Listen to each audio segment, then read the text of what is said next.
നമസ്കാരം. നേപ്പാളിൻ്റെ പുതിയ പ്രധാനമന്ത്രിയായി കെ.പി. ശർമ്മ ഒലി സത്യപ്രതിജ്ഞ ചെയ്ത് അധികാരമേറ്റിരിക്കുന്നു. അല്പസമയം മുമ്പാണ് അദ്ദേഹം രാഷ്ട്രപതി ഭവനിൽ നടന്ന ചടങ്ങിൽ വെച്ച് പ്രധാനമന്ത്രിയായി സത്യപ്രതിജ്ഞ ചെയ്തത്.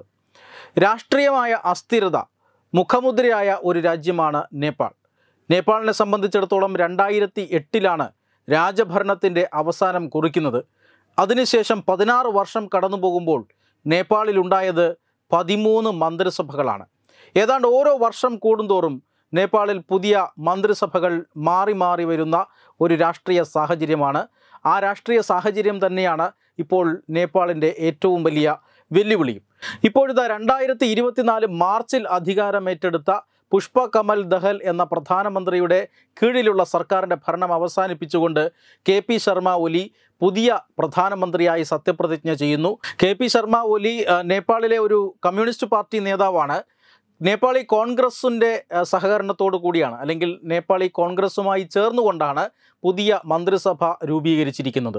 275 അംഗ പാർലമെൻറ്റിൽ മന്ത്രിസഭ രൂപവൽക്കരിക്കാനായി 138 അംഗങ്ങളുടെ പിന്തുണയാണ് വേണ്ടത്.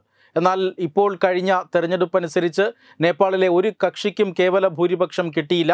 നേപ്പാളി കോൺഗ്രസ്സാണ് 88 സീറ്റുകളോടെ ഏറ്റവും വലിയ ഒറ്റകക്ഷിയാകുന്നത്. ആ നേപ്പാളി കോൺഗ്രസിൻ്റെ പിന്തുണയോടുകൂടിയാണ് 79 അംഗങ്ങളുള്ള കെ.പി. ശർമ്മ ഒലിയുടെ പാർട്ടി, കമ്മ്യൂണിസ്റ്റ് പാർട്ടി, ഇപ്പോൾ സഖ്യം ചേർന്നുകൊണ്ട് സർക്കാർ ഉണ്ടാക്കിയിരിക്കുന്നത്. ഇദ്ദേഹത്തിൻ്റെ മുന്നിലുള്ള വെല്ലുവിളി എന്നത് രാജ്യത്ത് ഒരു രാഷ്ട്രീയ സ്ഥിരതയുണ്ടാക്കുക എന്നുള്ളതാണ്, രാജ്യത്തെ ഒരു പുരോഗമനത്തിൻ്റെ പാതയിലേക്ക് നയിക്കുക എന്നുള്ളതാണ്. പക്ഷേ അവിടെയും പ്രഥമ ദൃഷ്ട്യാ തന്നെ ഒരു പ്രശ്നമുണ്ട്. ഈ നേപ്പാളി കോൺഗ്രസുമായി ഉണ്ടാക്കിയ ധാരണയനുസരിച്ച് 3 വർഷമാണ് ഇനി ബാക്കിയുള്ളത്. ഈ പാർലമെൻറ്റിൻ്റെ കാലാവധിയായി 2 വർഷം പിന്നിട്ടിരിക്കുന്നു. 3 വർഷമാണ് ഇനി ബാക്കിയുള്ളത്. ഇതിൽ 18 മാസം കെ.പി. ശർമ്മ ഒലി പ്രധാനമന്ത്രിയായിരിക്കും. അതിനുശേഷം അധികാരം നേപ്പാളി കോൺഗ്രസിന് കൈമാറണം എന്ന ഒരു ധാരണയോടുകൂടിയാണ് ഇപ്പോൾ ഈ മന്ത്രിസഭ ഉണ്ടാക്കിയിരിക്കുന്നത്. അതുകൊണ്ട് തന്നെ കെ.പി. ശർമ്മ ഒലിയുടെ ഈ ടേമിലും കാലാവധി 18 മാസം, വെറും 18 മാസം മാത്രമേ ഉണ്ടാവുകയുള്ളൂ എന്നതാണ് മറ്റൊരു പ്രധാനപ്പെട്ട കാര്യം. ഇതിനു മുന്നേ 2 തവണ കെ.പി. ശർമ്മ ഒലി നേപ്പാളിൻ്റെ പ്രധാനമന്ത്രി സ്ഥാനത്ത് വന്നിട്ടുണ്ട്. അപ്പോഴെല്ലാം പല വിവാദങ്ങളിലും പെട്ട ഒരു പ്രധാനമന്ത്രിയാണ് കെ.പി. ശർമ്മ ഒലി. അദ്ദേഹമാണ് ഇപ്പോൾ വീണ്ടും 165 അംഗങ്ങളുടെ പിന്തുണയോടുകൂടി, 138 അംഗങ്ങൾ വേണ്ടിയെടുത്ത് 165 അംഗങ്ങളുടെ പിന്തുണയാണ് ഇപ്പോൾ കെ.പി. ശർമ്മ ഒലി അവകാശപ്പെട്ടിരിക്കുന്നത്. അതിൻ്റെ ഭാഗമായിട്ടാണ് ഇപ്പോൾ പുതിയ സർക്കാർ രൂപീകരണം നടന്നിരിക്കുന്നത്. വൈകാതെ തന്നെ പാർലമെൻറ്റിൽ ഒരുപക്ഷെ ഈ സർക്കാർ വിശ്വാസ വോട്ട് തേടിയേക്കും. എന്തായാലും 18 മാസത്തേക്ക് മാത്രമാണ് പുതിയ പ്രധാനമന്ത്രി എന്നുള്ളതാണ് ഏറ്റവും പ്രധാനപ്പെട്ട കാര്യം. ഇന്ത്യയെ സംബന്ധിച്ചിടത്തോളം നേപ്പാൾ വളരെ പ്രധാനപ്പെട്ട ഒരു സഖ്യരാജ്യമാണ്.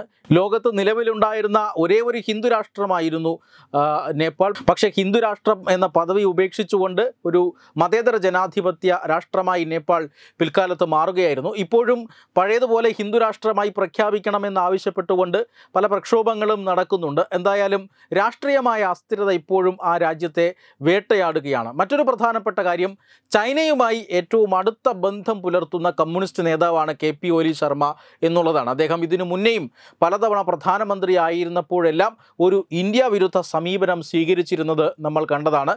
ഉത്തരാഖണ്ഡ് എന്ന സംസ്ഥാനത്തിൻ്റെ പല ഭാഗങ്ങളും നേപ്പാളിൻ്റെ ഭാഗങ്ങളായി ഭൂപടത്തിൽ വരച്ചു ചേർത്തുകൊണ്ട് വലിയ വിവാദം സൃഷ്ടിച്ചയാളാണ്. എപ്പോഴും ചൈനീസ് ഭരണകൂടത്തിൻ്റെ ഇംഗിതത്തിനനുസരിച്ച് പ്രവർത്തിക്കുന്നയാളാണ്. ഇത്തരത്തിൽ ഭൂപടം മാറ്റി വരയ്ക്കുക, പേരുകൾ മാറ്റി നൽകുക, മറ്റു രാജ്യങ്ങളുടെ അതിർത്തി കൈയടക്കിക്കൊണ്ട് ഭൂപടം വരയ്ക്കുക, മറ്റു രാജ്യങ്ങളുടെ ഭാഗമായിട്ടുള്ള പ്രദേശങ്ങൾക്ക് ചൈനീസ് പേര് നൽകുക, ഇതൊക്കെ ചൈനയുടെ കലാപരിപാടികളാണ്. ഈ കലാപരിപാടികൾ തന്നെയാണ് നേപ്പാളിൽ ഇദ്ദേഹം പ്രധാനമന്ത്രിയായിരുന്ന കാലത്ത് ഇന്ത്യക്കെതിരെ ചെയ്തതും എന്നോർക്കണം. അത്തരത്തിൽ ചൈനയുടെ കയ്യിലെ കളിപ്പാവയായി മാറിയിട്ടുള്ള, അങ്ങനെ തെളിയിച്ചിട്ടുള്ള ഒരു പ്രധാനമന്ത്രിയാണ് ഇപ്പോൾ നേപ്പാളിൽ അധികാരത്തിൽ വരുന്നത് എന്നുള്ളതാണ് മറ്റൊരു പ്രധാനപ്പെട്ട കാര്യം. ഇതിൽ ഇന്ത്യ നേപ്പാൾ ബന്ധം ഏത് ദിശയിലേക്ക് പോകും എന്നുള്ളത് കണ്ടു തന്നെ അറിയണം. നേപ്പാളിനെ സംബന്ധിച്ചിടത്തോളം ഇന്ത്യയെ വളരെയേറെ ആശ്രയിച്ചു കഴിയുന്ന ഒരു രാജ്യമാണ്. ഹിമാലയൻ രാജ്യം എന്നൊക്കെ തന്നെ നമുക്ക് വിളിക്കാവുന്ന ഈ രാജ്യം അത് വളരെയധികം ആചാര അനുഷ്ഠാനങ്ങളുടെ ഒരു രാജ്യമാണ്. തനതായ ഒരു സംസ്കാരമുള്ള ഒരു രാജ്യമാണ്. ഹിന്ദു സംസ്കാരത്തിൻ്റെ ഭാഗമായിട്ടുള്ള സംസ്കാരമാണ് നേപ്പാളിലും നിലനിൽക്കുന്നത്. ഇത് ഒന്നാകെ തച്ചുടച്ചുകൊണ്ട് നേപ്പാളിനെ എങ്ങനെ ഇന്ത്യക്കെതിരായുള്ള ഒരു ചട്ടുകമാക്കി മാറ്റാമെന്നാണ് ചൈന എപ്പോഴും ആലോചിച്ചിട്ടുള്ളത്. അതിൻ്റെ ഭാഗമായിട്ടാണ് നേപ്പാളിൽ കമ്മ്യൂണിസ്റ്റ് രാഷ്ട്രീയ പാർട്ടികൾക്ക് പലപ്പോഴും ചൈന പിന്തുണ പ്രഖ്യാപിച്ചിട്ടുള്ളത്. ഇപ്പോൾ കമ്മ്യൂണിസ്റ്റ് പാർട്ടികൾ വിഘടിച്ച് 3-4 കമ്മ്യൂണിസ്റ്റ് പാർട്ടികൾ ഇപ്പോൾ തന്നെ നേപ്പാളിലുണ്ട്. അതുകൊണ്ട് ചൈനയുടെ അജണ്ട നടപ്പാക്കാനുള്ള ഒരു രാഷ്ട്രീയ ചട്ടുകമായി നേപ്പാളിനെ മാറ്റുകയാണ്. തെരഞ്ഞെടുപ്പിൽ ഒരു രാഷ്ട്രീയ പാർട്ടിക്കും ഭൂരിപക്ഷം ലഭിക്കാത്തത് ആ രാജ്യത്തെ സംബന്ധിച്ചിടത്തോളം ഒരു വലിയ പ്രതിസന്ധിയായി തുടരുകയാണ്. വികസനത്തിൻ്റെ പാതയിലേക്ക് രാജ്യത്തെ മാറ്റാൻ, സാമ്പത്തികമായ പ്രതിസന്ധിയൊക്കെ മാറ്റി സാമ്പത്തികമായ അഭിവൃദ്ധി നേടാനുമൊക്കെ രാജ്യത്തിന് തടസ്സമായി നിൽക്കുന്നതും ഈ രാഷ്ട്രീയ അസ്ഥിരതയാണ്. ഭാരത സർക്കാർ നേപ്പാളിലെ കാര്യങ്ങൾ വളരെ സൂക്ഷ്മതയോടുകൂടി തന്നെ വിശകലനം ചെയ്യുകയാണ്. നേപ്പാളുമായി വളരെ കൃത്യമായ നയതന്ത്ര ബന്ധം സ്ഥാപിക്കുകയാണ് ഭാരതത്തിൻ്റെയും ലക്ഷ്യം എന്ന് തന്നെ പറയാം. ഇന്ത്യ വിരുദ്ധ പ്രവർത്തനങ്ങൾക്ക് നേപ്പാളിനെ ചൈന ഉപയോഗിക്കാതിരിക്കാനുള്ള പ്രവർത്തനങ്ങളും ഇന്ത്യയുടെ ഭാഗത്തു നിന്ന് ഉണ്ടാകും എന്നുറപ്പാണ്. Web desk Tattvamayi news. Powered by Jyotis. Realizing your dream home.